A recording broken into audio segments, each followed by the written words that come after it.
Good evening, everyone. Welcome to the fifth edition of the Srinidhi University Telangana Premier Golf League, powered by NMDC. Today, we have with us our managing committee member Hemant Reddy, who's also actively a member or governing member in the TPGL, and we have the commissioner of TPGL himself, Sanjay Kamtam.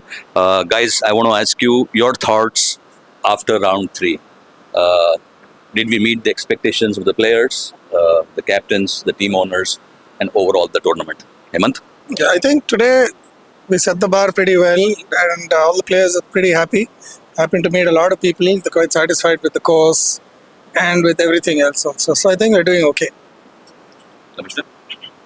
Yeah, so today was the first uninterrupted the full round, and so we've been having some rain related disturbances, and so looks like everything went off just according to the plan. And so there are I've been talking to the players and the captains, so looks like they loved the course conditions, they loved the weather, and the November or the late October and November and December weather is just perfect in Hyderabad. Looks like we are going to have the good days weather-wise, and golfing wise, I think I haven't heard anybody complaining about anything. Looks like the spirit is back, and so people had a good round. The scores show, and the leaders have continued to maintain the momentum. But we have also, it's good to see that fifth, sixth position, some of the teams have actually caught up quite well. So they have moved into the top four. You're right. I think some teams fared very well. Some teams held their positions. But overall, what are your thoughts on this format, alternate ball? Because alternate ball normally tests skills, pushes partnerships, stretches friendships. So in this format, you know who your friends are, Yeah. and they'll hate you if you have a lousy round. So this is the craziest format going around. Okay, Commissioner, what is planned post the match now for the cultural? You have a retro night today. Yeah, can you tell us about that? So I'll also kind of continue on the previous question what you had, Biju.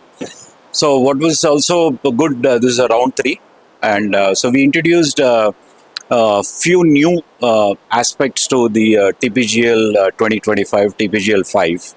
And one of them was a Fair Play Award, and then we have the individual prizes in the categories 1 to 18 stroke indexes, and the most difficult 12 holes there is a prize, and the most difficult 9 holes there is a prize, right?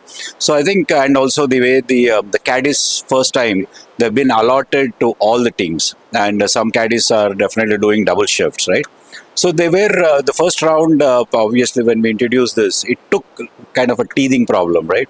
But I think today people figured out and really appreciate the players, the captains, and more importantly, the caddy masters and the caddies. The switch from the morning round to the afternoon round was just seamless, right? So I think that part went well. And for me personally, when I was standing there during the switch, I saw absolutely no hiccups. Last time, me and Hemant were kind of juggling around, right? Today it was like I just stood there and things were automatically happening. And today, post round three, our theme is a retro night, and so we are calling it as a 19 hole series, or a 19th hole series for golfers post game, and this is the third or the fourth series which is a retro night. So we'll have music from 70s, 80s, the Kashmir Ki Kalyan to Devanand songs and all that. Definitely looking forward for good, exciting the time, the next 2-3 hours.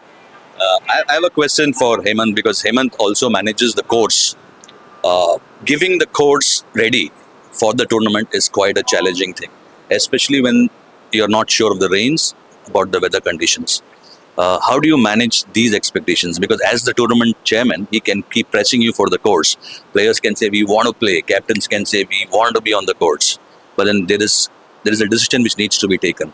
How do you manage those expectations and make those decisions? So it's pretty easy. I don't do anything. We have a really good team behind, and the team takes care of it. So it's not as difficult as it sounds. So because of the team, I think we're doing a decent job.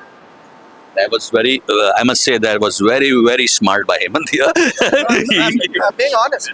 Yes, and Hemant is definitely being very modest, Modest, on it. So, when the course, yes, we have the staff who are very committed. There's absolutely no doubt. And remember, our game starts at 6:15, Sure. and remember they need to get the stage ready by 6 o'clock. So that means they would probably be working 3:30. all night, They come at all 3:30. night, 3:30.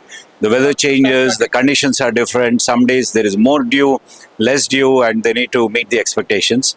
And kudos to the leadership of the course committee, and they have motivated and set the right expectations.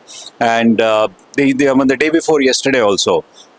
So the course was, I mean, it looked good from outside, but when you actually walk around, and especially with 160 players playing, I don't think the course would have taken that kind of the beating, right?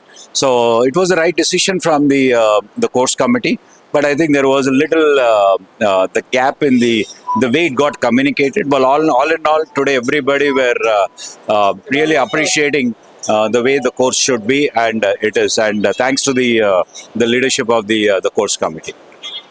Thank you, Hemant. Thank you